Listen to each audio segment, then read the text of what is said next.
সত্যজিৎ রায় ভারতীয় চলচ্চিত্র নির্মাতা, চিত্রনাট্যকার, শিল্প নির্দেশক, সঙ্গীত পরিচালক এবং লেখক। আজ তাকে জন্মদিনের শুভেচ্ছা জানিয়ে আমাদের এই প্রয়াস। বাহাদুর।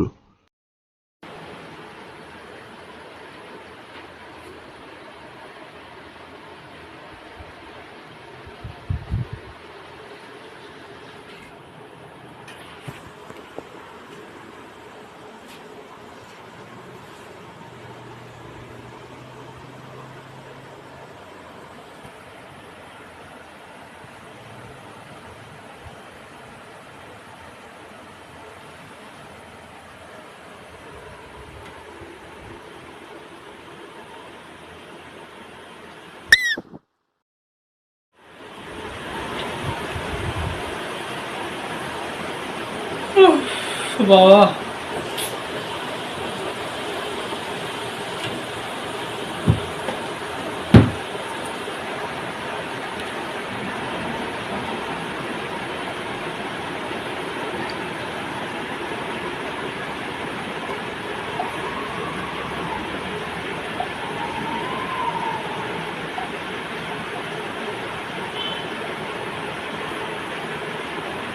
এসএসসি 25,753 জন জব ক্যান্সেলেশন লিস্ট আপডেট।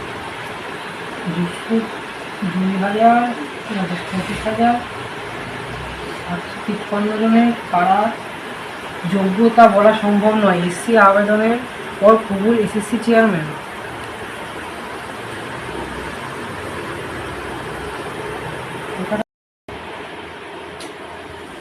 ব্যাপারটা খুঁটিয়ে দেখতে হয় মনে হচ্ছে। বিজয়কে আবার ফোন করে দেখি।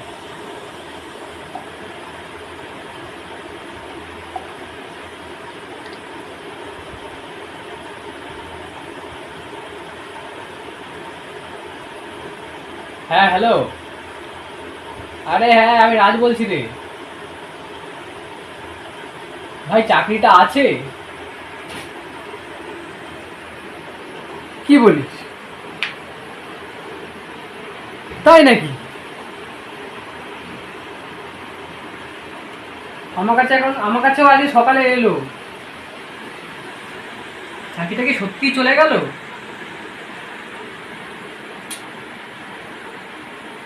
কি করি বলতো? আচ্ছা, ঠিক আছে।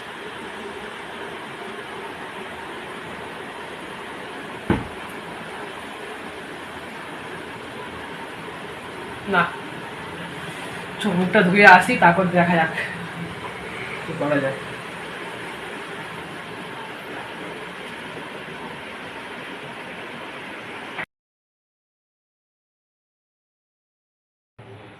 বাবু, বাবু, হ্যাঁ বাবা।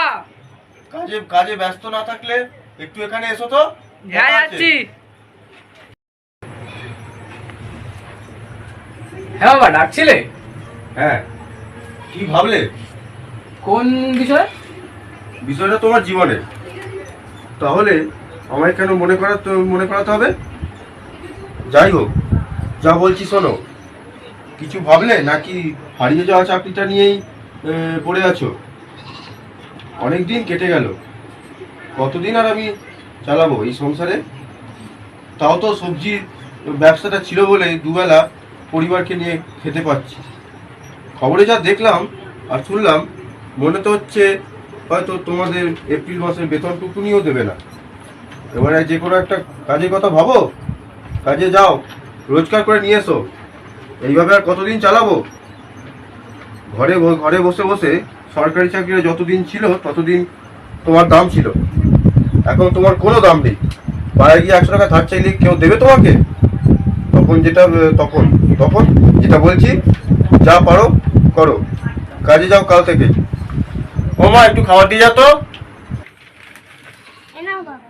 হ্যাঁ,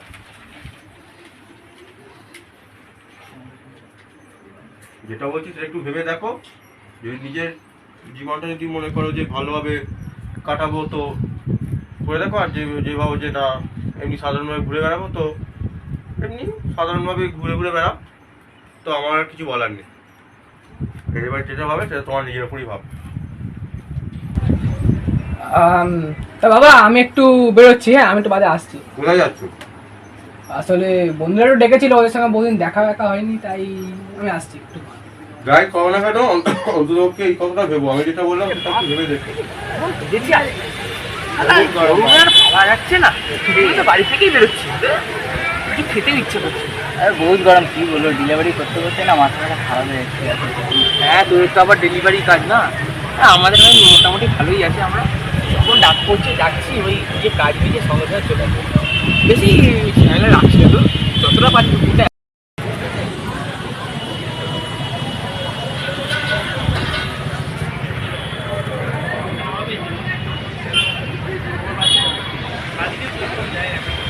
এখন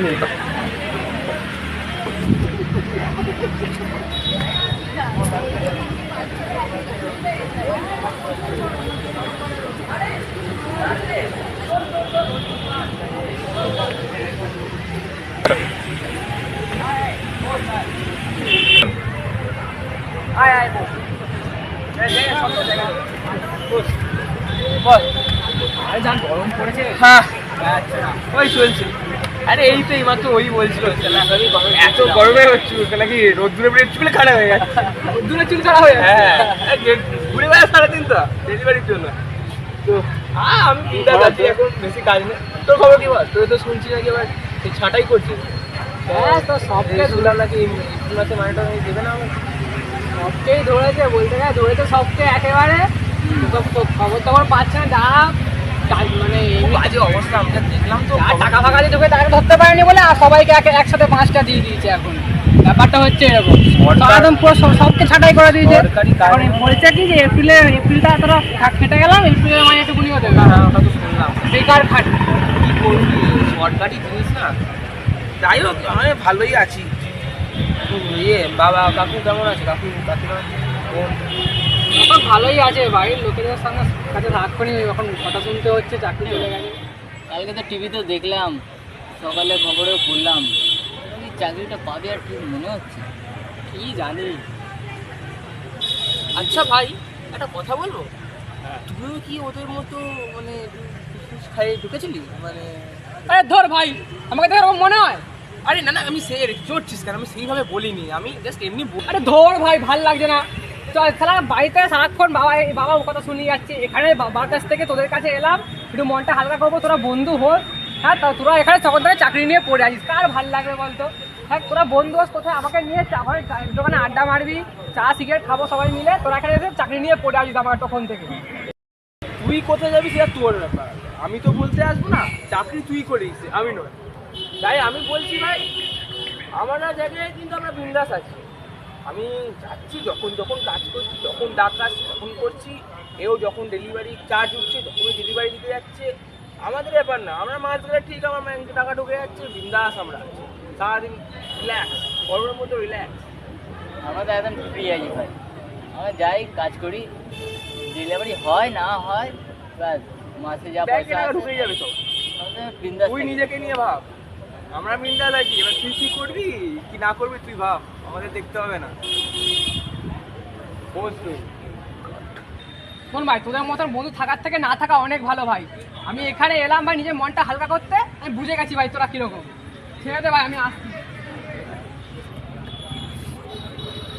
আরে শোন না, ওই দাঁড়া, শোন না, আরে কোথায় আছিস?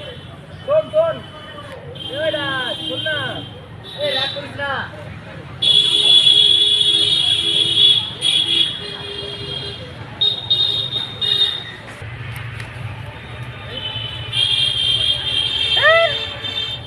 কোনো মানে হয় এসব?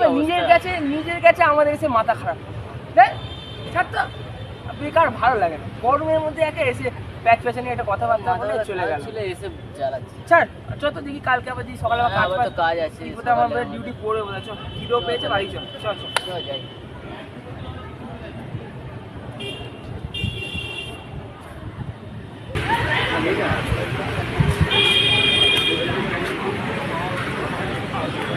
হাওয়াটা আছে।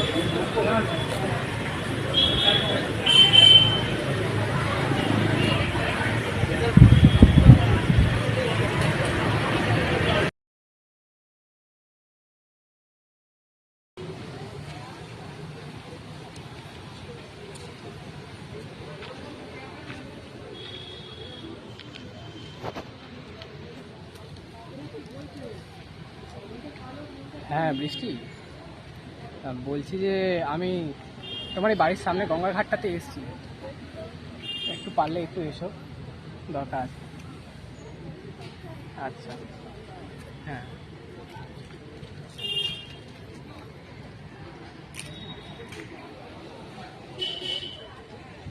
তো ওই বেঞ্চটা ফাঁকা আছে, আপাতত পক্ষে এখানেই বসি।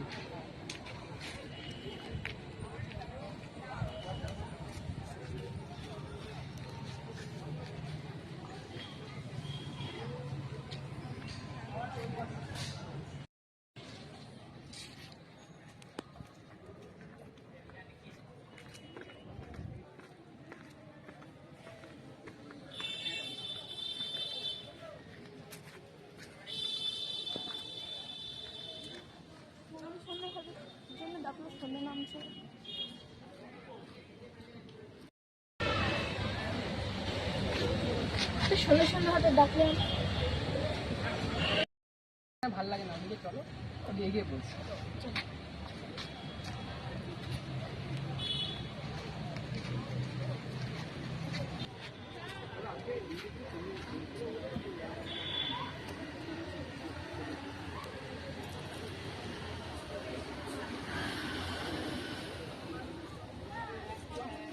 বলো কি বলতে চাও?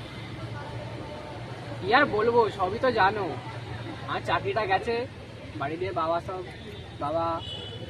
সবাই মিলে আমাকে এখন চাপ দিচ্ছে চাকরি খোঁজার জন্যে। বন্ধুদের কাছে গেলাম মনটাকে হালকা করার জন্যে, তারাও সব পিন মেরে কথা বললো। কারণ আমি তোমার কাছে এলাম একটু কথা বলে মনটা হালকা করবো। হ্যাঁ বলো কি বলতে চাও?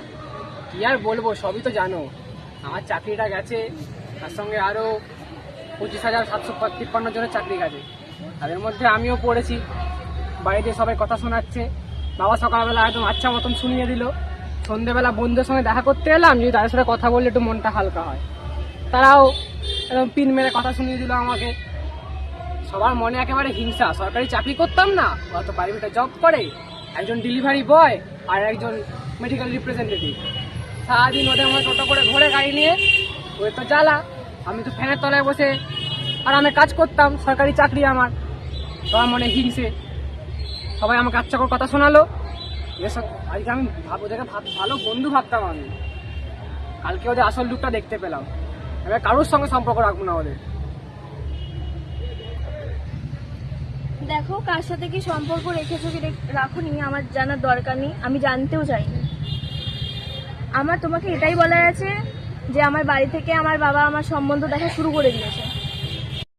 দেখো একটা বেকার ছেলের সঙ্গে আমার বাবা কখনোই বিয়ে দেবে না, তাই তাড়াতাড়ি একটা যদি কাজের ব্যবস্থা না করতে পারো তাহলে তোমাকেও হয়তো আমাকে হারাতে হবে তোমার বন্ধুদের মধ্যে।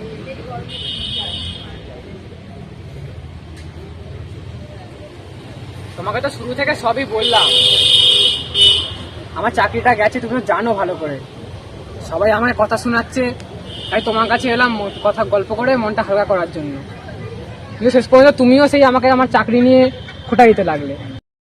দেখো আমি তোমায় সত্যি খুব ভালোবাসি, এই জন্যই বলছি যে একটা যদি চাকরির ব্যবস্থা না করতে পারো তাহলে আমি বাবাকে কিছুতেই বলতে পারবো না।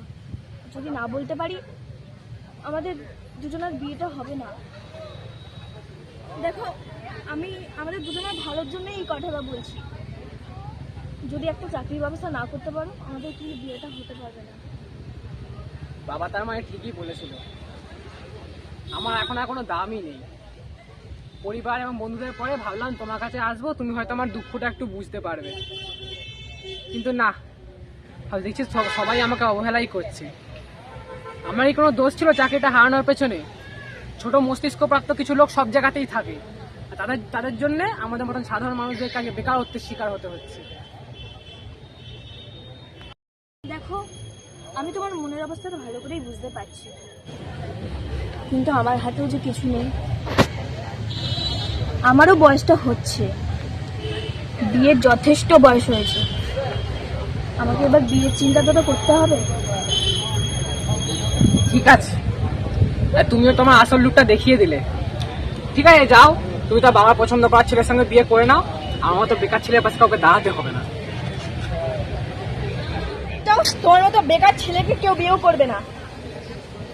রোজগার করার ক্ষমতা নেই, একটা চাকরি ধরে রাখার ক্ষমতা নেই, সে আবার এসছে একটা মেয়ের দায়িত্ব নিতে।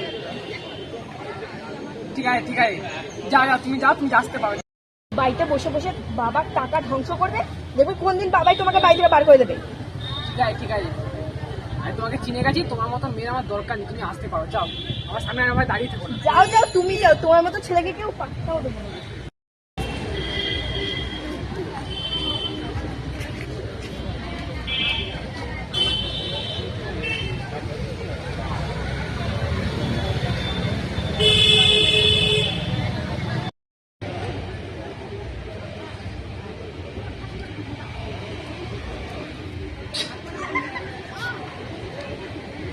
পয়সা না থাকলে, পয়সা কামানোর যদি কোনো যোগ্যতাও না না থাকে, তাহলে আমাদের মতন সাধারণ মানুষের কোনো দাম নেই।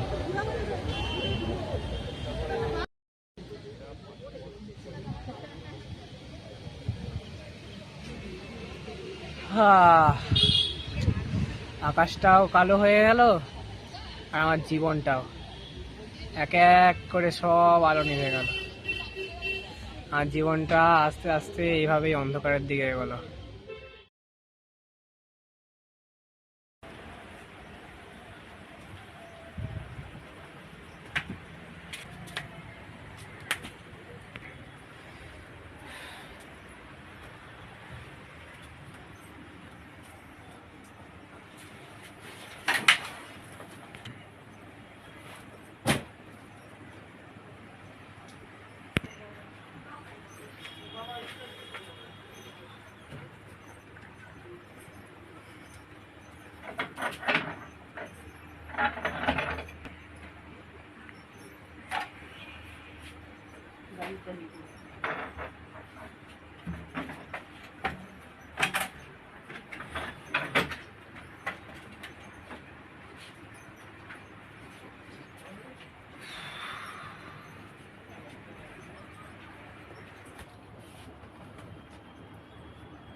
আরো একটা দিন,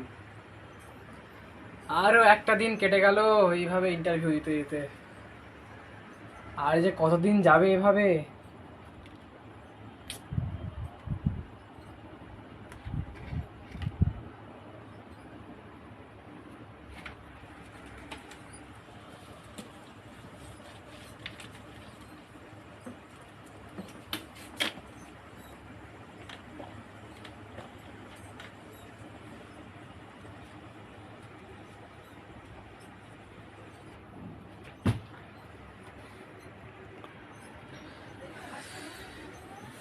আর ভাল লাগছে না,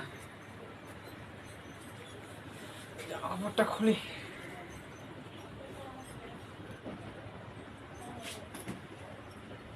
ছে।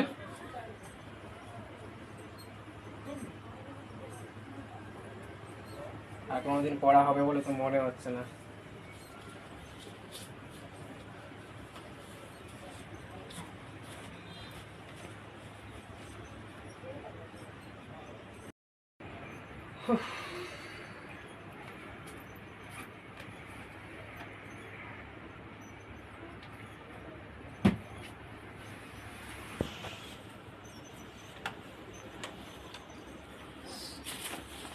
চাকরিটা নেই, সবাই কথা শোনাচ্ছে, যে পারছে 10,000 টাকা ইনকাম করা ছেলেটাও আমাকে শুনিয়ে দিচ্ছে যা পাচ্ছে তাই।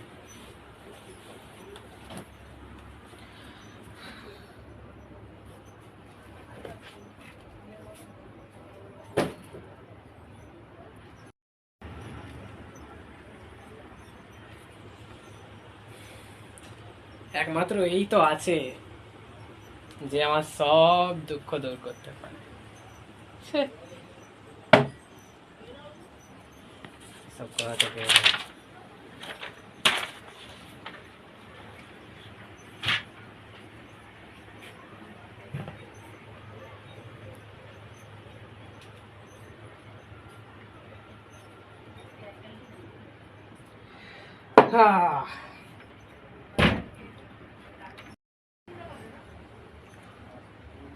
আরে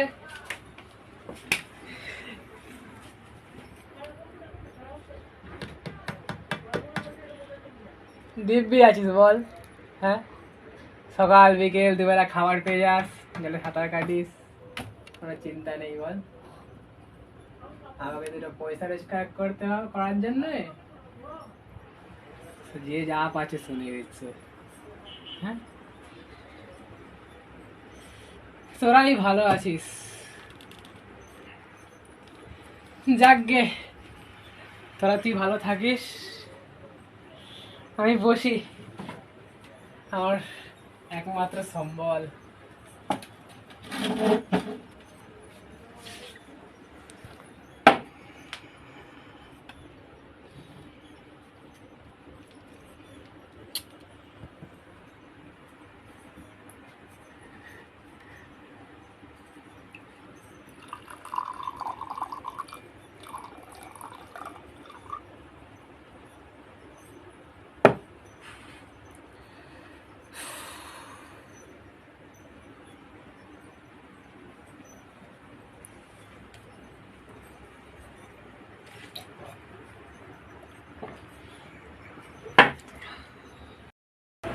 কি দোষ, কি দোষ ছিল, কি দোষ ছিল আমার?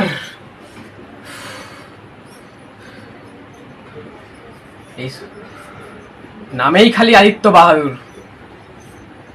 এককালে হয়তো বাহাদুর ছিলাম, নিজের যোগ্যতায় সরকারি চাকরিটুকুনি পেয়েছিলাম, সেটাও আজকে হাতছাড়া হয়ে গেল। হ্যাঁ, কেন কেন ভাল লাগে না? হ্যাঁ, সমাজ টাকায় নিয়ে দেখে বিক্রি করে দিয়েছে একেবারে। আজকে আজকালকার এই কলিযুগে টাকার বিনিময়ে, শুধু টাকার বিনিময়ে লোকে চাকরির পদ বিক্রি করছে। হ্যাঁ, এই রাজ্য যে কি করে এত অবনতির পর্যায়ে নামলো কে জানে। আর কিছু লোভী ও মূর্খ মানুষ ঘুষ দিয়ে নিজেদের চাকরি অর্জন করছে। হ্যাঁ, এদের মতন লোকেদের জন্যে আর আমাদের মতন সাধারণ সাদাসিধে সৎ মানুষেরা চাকরি হারা হচ্ছে, সমাজে ঠাঁই পাচ্ছে না। টাকা এমন এক ভীষণ বস্তু যা মানুষ্য মাটিতে জন্মালে নগদ ছাড়খাড় হয়। দাদু বলতো, হাড়ে হাড়ে টের পাচ্ছি আর এই কথাটা। এই রাজ্যে হঠাৎ করে ছড়িয়ে পড়লো লোভ, টাকার পিপাসা। সবাই টাকার খিদে ভুগছে। মানুষের পেটে খিদের জ্বালা নেই, টাকার খিদে। হ্যাঁ, আজকে বেকার হয়ে এত বড় জিনিসটা আমি হাড়ে হাড়ে টের পাচ্ছি।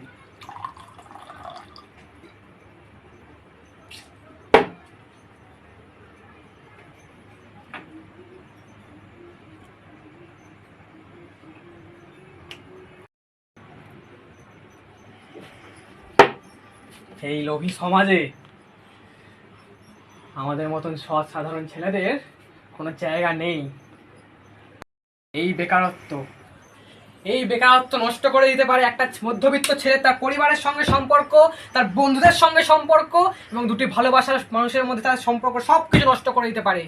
একটা মধ্যবিত্ত ছেলের জীবনটাকে যে কিভাবে ছারখার করে দিতে পারে এই যে বেকারত্ব, সেটা আজকে আমি হাড়ে হাড়ে টের পাচ্ছি। ঠিকই তো, আজকে আমার চাকরিটা নেই, সমাজে আমার কোনো দামও নেই। এই বেকারত্ব আমার জীবনটাকে শেষ করে দিল।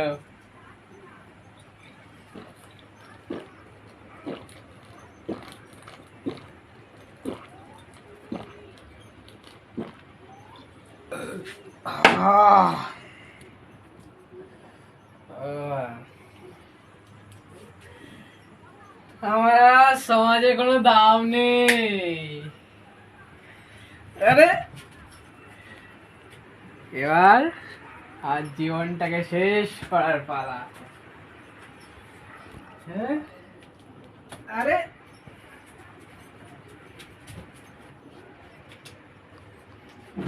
সব কেমন ঘুরছে।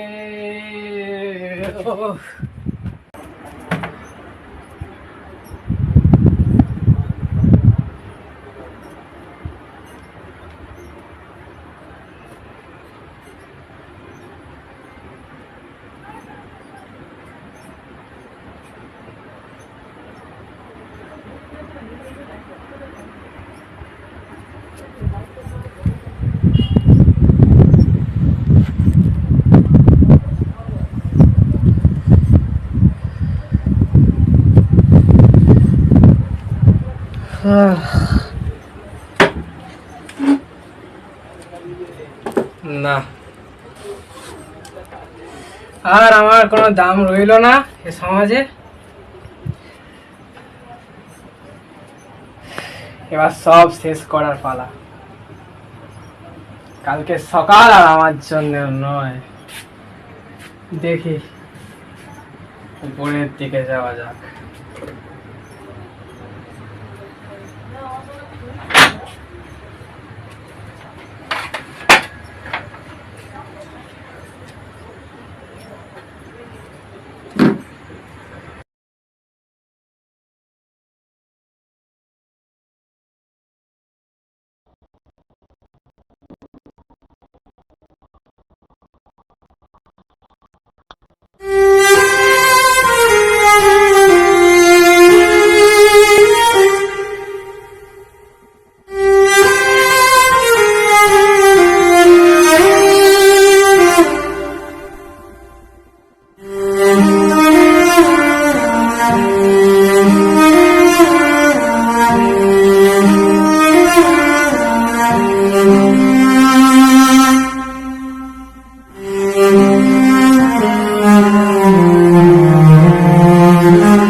বাবা, বাবা, বাবা,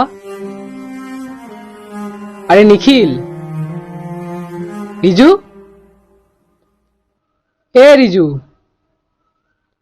নিখিল, তোরা মনে হয় শুনতে পাচ্ছিস না আমায়।